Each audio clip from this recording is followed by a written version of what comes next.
একজন খুনের আসামির দেশ থেকে পালিয়ে যাওয়া, আসলে হ্যাঁ, এটাই হচ্ছে আসলে না সবকিছু না না সবাই না না না করলেও না, দোষ তো জনাব হারুনুর রশিদ, পুলিশেরই হবে, জনাব হারুনুর রশিদ, দোষ পুলিশের। আপনার জন্য আমাদের সময় কমে যাচ্ছে, আপনার জন্য আমার একটা প্রশ্ন আছে, এটা আসলে দর্শকদের অনেকের প্রশ্ন, যে জনাব হারুনুর রশিদ স্পেসিফিকলি আপনি এখানে আসছেন বলে প্রচুর দর্শক, এখন আমাদের 18,000-এর বেশি দর্শক দেখছেন, প্রচুর দর্শক বিভিন্ন রকম মতামত পাঠাচ্ছেন। আমি কমন একটা মত আপনাকে বলছি যে জনগণ বা যারা এখানে প্রশ্ন করছেন দেখছেন, তারা জানতে চাইছেন দেশের বাইরে আপনার জমি জিরাত টাকা পয়সা সম্পত্তি এগুলি আছে কিনা, থাকলে সেগুলি কিরকম পরিমাণে, এবং থাকলে আমাদের সেগুলি বলবেন কিনা। অনেকের ধারণা আপনার কয়েকশো কোটি টাকা আছে, না, কেউ কেউ তো শোনেন, জোর শোনেন, দিয়ে বলেন শোনেন। মার্কিন যুক্তরাষ্ট্রে আপনার 100 কোটি টাকা সম্পদ রয়েছে। শোনেন শোনেন, এটা তো আপনি আপনি খুব ভালো বাহিরে থাকেন, আপনি হুম, এটা ভালো বুঝেন। আমি যখন 2018 সালে গাজীপুরের এসপি ছিলাম, তখন হঠাৎ করে একটা নিউজ আসলো কি, যে হারুনের ওয়াইফ মার্কিন যুক্তরাষ্ট্রে 1523 কোটি টাকা এফবিআই এর আটক। তাহলে মার্কিন যুক্তরাষ্ট্রে এফবিআই এর হাতে আটক হলে বাংলাদেশের কনসুলার এম্বাসি থেকে শুরু করে বাংলাদেশের গোয়েন্দা সংস্থা কেউ জানবে না, হুম, শুধুমাত্র ওই লন্ডন ভিত্তিক একটা পত্রিকাই জানবে। হুম, আর আমার আমার বিষয় এটা হলো একটা কথা। আরেকটা বিষয় হচ্ছে, সেখানে যদি আমার তথ্য তার কারো থেকে থাকে, হুম। তারা স্পেসিফিক তো বলবে যে হারুনের আমেরিকাতে বা লন্ডনে ওই বাড়িটা হারুনের। আজ পর্যন্ত কি বলতে পারছে? কেউ না, আপনি বলতে পারে না। আপনি অনেক কিন্তু স্মার্ট, তাই ওই পারে যে নাই। ধারণা, কিন্তু নাও, আমি তো আমার বিরুদ্ধে বলছে 2023 সালে হুম, 18 সালে নির্বাচনের পূর্ব মুহূর্তে যে হুম, হারুনের এত কোটি টাকার সম্পত্তি এফবিআই এর হাতে আটক। এফবিআই এর হাতে আটক, এফবিআই টা কি এটাও জানে না। আর হুম, আটক হলে কি হয়, আমি হারুন বাংলাদেশে তথ্য জানবে না। তাহলে আমি হারুন বাংলাদেশে বিভিন্ন জায়গায় চাকরি করছি, যদি আমেরিকাতে 10 লক্ষ বাঙালি থাকে, একটা বাঙালি তো বলতে পারতো যে হুম, হারুন এই জায়গায় থাকে, এই বাড়িটা হারুনের। তাহলে কেউ জানতে পারলো না। এইভাবে মন গড়া ভাবে অনেকে অনেক বক্তব্য দেয়। এই যেভাবে মন গড়া ভাবে বলে বেনজির সাহেবের সাথে আমার খুব দ্বন্দ্ব, হুম, যেভাবে বলে যে আমার বিভিন্ন বিষয়গুলিতে যখন আমি যখন দেখেন, আমি একটা কথা আপনাকে বলি, আপনার সাথে আমার কথা হুম, হয়েছে হুম, কিছুদিন আগে, যে আমি হল্যান্ডে গেলাম। এই হুম, কথাটা একটু কাইন্ডলি শুনেন আপনি। কিছুদিন আগে হল্যান্ডে গেলাম, হল্যান্ড থেকে আমি কিন্তু জার্মানে বার্লিনে গেলাম। হুম, কত তারিখ? সেখানে 20 তারিখ গেলাম, 21 তারিখ আমি বার্লিনে গেলাম। সেখানে 19 তারিখে নিউজ আসলো যে হারুন মার্কিন যুক্তরাষ্ট্রের সম্পত্তি পাহারা দিচ্ছে। এটা আপনি তো সাক্ষী যে হুম, আমি আমি 19, 20, 21 কোথায় ছিলাম। রাইট। তাহলে এই যে মিডিয়াতে একটা পেজে লেখলো আমি মার্কিন যুক্তরাষ্ট্রে পাহারা দিচ্ছি, এটা কি মিথ্যা না? যে না, এইভাবে মন গড়া গল্প বলছে না, এই মন ওকে, গড়া ফাইন, গল্প বললেই ফাইন, তো হবে না। Fine, fine, fine, fine. আপনার বিদেশে কোনো টাকা আছে কিনা? সৌদি আরব, মালয়েশিয়া, আমেরিকা, ইউরোপ? আমার টাকা, আমার টাকা যদি থাকেই, আমি হুম, তো বলবোই আমার টাকা নাই। ওকে। আওয়ামী লীগ ক্ষমতা থেকে চলে গেলে আপনাকে দেশ থেকে চলে যেতে হবে কিনা, বা দেশ থেকে আপনি চলে যাবেন কেন? কিনা? আমি আমি আমি আমি বাংলাদেশের একজন পুলিশ কর্মকর্তা। আমি হুম, যোগ্যতার ভিত্তিতে বিসিএস পরীক্ষা দিয়ে পুলিশে এসেছি। হুম, আমি এই যাবৎ ফলে যতগুলি আমি আমি আমার চাকরিকালীন সময়ে হুম, আমি কখনো কোনো বিষয়ে আমি আমার আইনকে প্রাধান্য দিয়েছি, আমার সিআরপিসি হুম, পিআরবি কে প্রাধান্য দিয়ে কাজ করেছি। আমি হুম, সাধারণ মানুষের পাশে কাজ করছি। আমাকে চলে যেতে হবে কেন? আমি হুম, আমার সঠিক কাজটাই করছি। সঠিক কাজটা করতে গিয়ে আমি সকলের মন জয় করতে পারি না হয়তোবা, হুম, সে কারণে কেউ কেউ আমার প্রতি মনে কোনো থাকতে পারে। বাট হুম। আমি কিন্তু আমার সঠিক কাজটাই করছি এবং মানুষের প্রতিদিন আমি সেবা দিচ্ছি। আমি আজকে এই লাস্ট প্রশ্ন, যাবৎকালে ঢাকা লাস্ট শহরে প্রশ্ন, যত লাস্ট প্রশ্ন।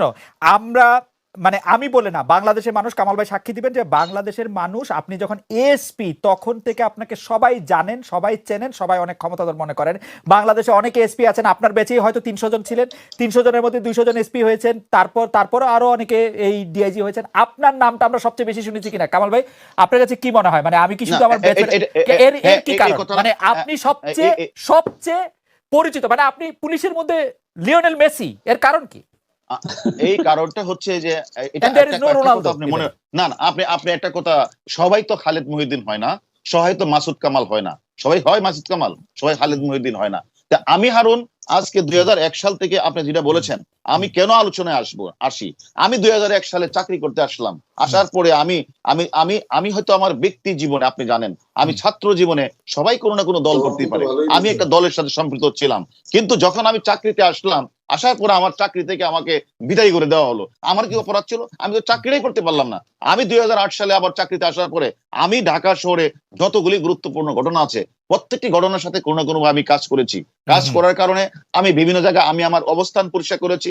মানুষ, আমি সাধারণ মানুষ, আমি খেতে খাওয়া মানুষ, আমার বাড়ি হলো গ্রামে, আমি হাওড় থেকে এসেছি। যেহেতু হাওড় থেকে এসেছি, আমি হাওড়ের জীবনযাত্রার সময় অবগত আছে। আমি ওকে প্রত্যেকটা গরিব মানুষ থেকে শুরু করে সকলের সাথে আমি মিশি, এবং আমি আমার কথাগুলি পরিষ্কারভাবে কথা বলি, যার কারণে যত বড় ঘটনা ঘটে প্রত্যেকটি ঘটনার সাথে আমি আমি সম্পৃক্ত হই এবং আমি কাজ করার চেষ্টা করি। সে কাজটা করতে গিয়ে আমি অনেকেরই উপকার করেছি, আবার অনেক সময় কারো উপকার করতে গিয়ে আবার কারো ক্ষতিও হয়েছে, এবং এমনও আছে 30 বছর 40 বছরের ঘটনা যেগুলো নিষ্পত্তি হচ্ছে না, আমি সেই ঘটনাগুলো নিষ্পত্তি করার চেষ্টা করেছি।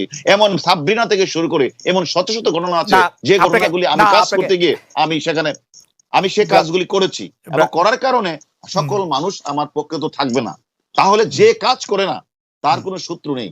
আমি মনে করি পুলিশে অনেকে কাজ করে, পুলিশে যারাই কাজ করেছে আমি শুধু একটা মানে আপনি কি বলতে চান যে মানে মানে বলতে চান মানে এটা কেমন কথা হলো, আপনার ব্যাচের মধ্যে আপনি শুধু কাজ করছেন বা বেশি কাজ করছেন? এটা অনেকে আছে ইন্ট্রোভার্ট, অনেকে এক্সট্রোভার্ট। আমি হয়তো কাজ করি, কাজ করে অনেকের সাথে আমি মিশি। আর শেষ করি, আমি শেষ করি একটু। আমি কাজ করি শুধু না, আমি একদিকে আমি পুলিশ সার্ভিসের জেনারেল সেক্রেটারি ছিলাম, আমি আমার জেলার আমি প্রেসিডেন্ট ছিলাম অনেকদিন যাবত, এখনো আমি 6 জেলার সেক্রেটারি দায়িত্ব পালন করছি, বিভিন্ন সামাজিক অনুষ্ঠানে আমি যোগদান করি। আপনি কি বর্তমান মহামান্য রাষ্ট্রপতির লোক? আপনি ভালো কথা বলেছেন, আপনি একটা ভালো কথা বলেছেন। মহামান্য যে বর্তমান রাষ্ট্রপতি, ওনার বাড়ি হলো আমার গ্রামের পাশের গ্রাম।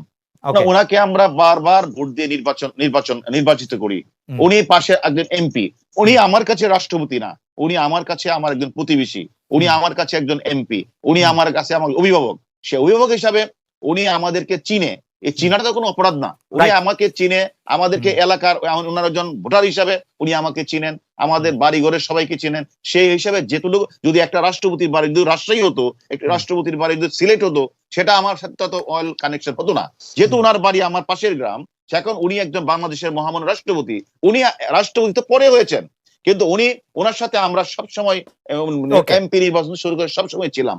সেই কারণে উনি আমাদের ভালো জানেন, ভালো চিনেন। আমার মনে হয় আমরা জনাব হারুন রশিদকে অনেক ধন্যবাদ দিতে পারি। এই মুহূর্তে 10,000-এর বেশি লোকজন আমাদেরকে দেখছেন, তো তাদের মধ্যে মানে আমি তো আপনাদের কথা শুনতে শুনতে একটু মন্তব্য দেখছি, অনেকেই এই মন্তব্য করছেন।